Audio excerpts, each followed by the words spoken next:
30 মিনিটের মধ্যে মাইক্রো ওভেনে যে কোনো খাবার গরম হয়ে যায়, কিন্তু এটা কি জানেন, মাইক্রো ওভেন অনলি 30 মিনিটে খাবার গরম করার এই পারপাসে আবিষ্কৃতই হয়নি, বরং এটা আবিষ্কৃত হয়েছিল দ্বিতীয় বিশ্বযুদ্ধের মিলিটারি একটা প্রজেক্ট সলভ করতে গিয়ে।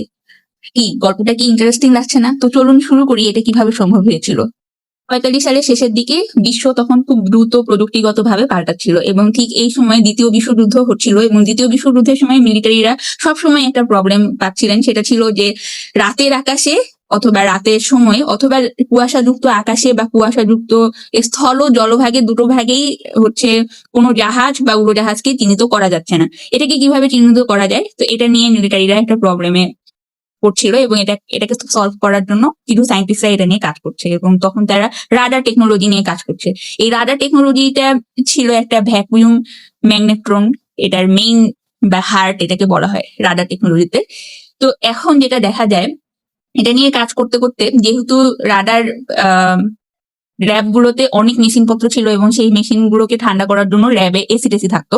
এখন একজন ইঞ্জিনিয়ার ছিল, সেলফ স্টার্ট ইঞ্জিনিয়ার, যার নাম ছিল পার্সি স্পেন্সার।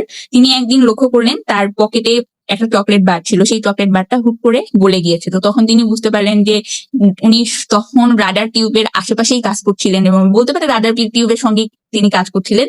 কাজ করতে গিয়ে তখন তিনি এটা নোটিস করলেন যে চকলেট বারটা কেন গলে গেল। তো তারপরে উনি আরো কনফার্ম হওয়ার জন্য পরের দিন ভুট্টার দানা সেই গ্লাসের টিউবে উনি দিলেন। গ্লাসের টিউবে দেওয়ার পরে উনি দেখলেন যে ভুট্টার দানাটা পপকর্ন হয়ে গিয়েছে।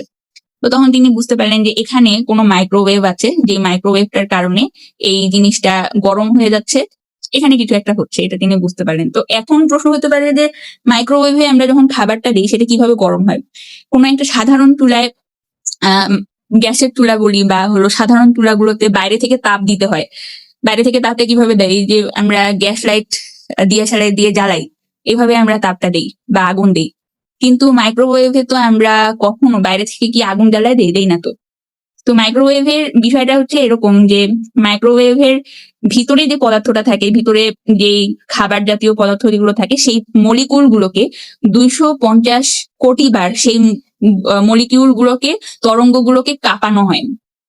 তরঙ্গগুলো নিজের শক্তিতেই, তরঙ্গের একটা শক্তি আছে, সেই শক্তিতেই এটা কাঁপে, এবং কাঁপতে কাঁপতে মানে এটাকে আরো ইজি ভাবে বললে হয় কি, যেমন আমরা শীতকালে করি কি, শীতকালে আমরা হাতটাকে এরকম হচ্ছে হাত গরম করার জন্য এমন করি, হাতটাকে ঘষলে কি হয়, আমাদের হাতের দুই পাশে একটা তাপ উৎপন্ন হয়। ঠিক এই কাজটাই মাইক্রোওয়েভ করে। মাইক্রোওয়েভ মানে এটাকে বলা হচ্ছে যে ক্ষুদ্র তরঙ্গ। এই ক্ষুদ্র তরঙ্গের একটা পাওয়ার আছে, সেই পাওয়ারটাই করে। তো এইভাবে মাইক্রোওয়েভের মধ্যে খাবার গরম হয় এবং মাইক্রোওয়েভে বেকিংটা হয়, এবং এই রাডারটাই পরে মিলিটারিতে সেই প্রবলেমটা সলভ করেছিল। আকাশে বিমান, তারপরে রাত্রেবেলা বিমান, উড়োজাহাজ, এগুলো সেই রাডার দিয়েই পরবর্তীতে সেটা চিনতে পারা গিয়েছিল। পাশাপাশি মাইক্রো ওভেন আবিষ্কারটা একটা বোনাস ইনভেনশন ছিল। সালের দিকে একটা খাবার 30 মিনিটে গরম করা একটা কল্পনার বাইরে এই ব্যাপারটা ছিল, কিন্তু ওই সেই রাডার আবিষ্কার, মাইক্রোওয়েভে রাডার আবিষ্কারের পরে এই জিনিসটা এত ইজি হয়ে গিয়েছে যে এখন আমরা মাইক্রোওয়েভ ছাড়া চলতেই পারি না। কোটি বিলিয়ন ডলারের বিজনেস হয় শুধুমাত্র। আজকে এই পর্যন্ত আপনাদের কাছে যদি এই ধরনের সায়েন্স প্রজেক্ট হিস্ট্রি নিয়ে জানতে আরো অনেক কিছু চান, এবং এগুলো প্রত্যেকটাই সত্যি ঘটনা, এগুলো কোনোটাই এআই দিয়ে অ্যানিমেশন করে আমি হয়তো এক্সপ্লেইন করার জন্য আমি দেখাচ্ছি, বাট সত্যি কথা বলতে এগুলো প্রত্যেকটাই সত্যি ঘটনা। এগুলোকে আমরা চোখের সামনে মাইক্রো ওভেন দেখছি, তার মানে সেখানে কোনো না কোনো সায়েন্স প্রজেক্টও ডেফিনেটলি হচ্ছে। তো আজকে এই পর্যন্ত আপনাদের কাছে যদি এই ধরনের প্রজেক্ট সম্পর্কে, হিস্ট্রি সম্পর্কে আরো জানতে চান, অফকোর্স কমেন্ট করবেন। সেই পর্যন্ত সবাই ভালো থাকবেন, সুস্থ থাকবেন। আগামীকালকে আবার নতুন আরেকটা প্রজেক্ট নিয়ে কথা বলবো।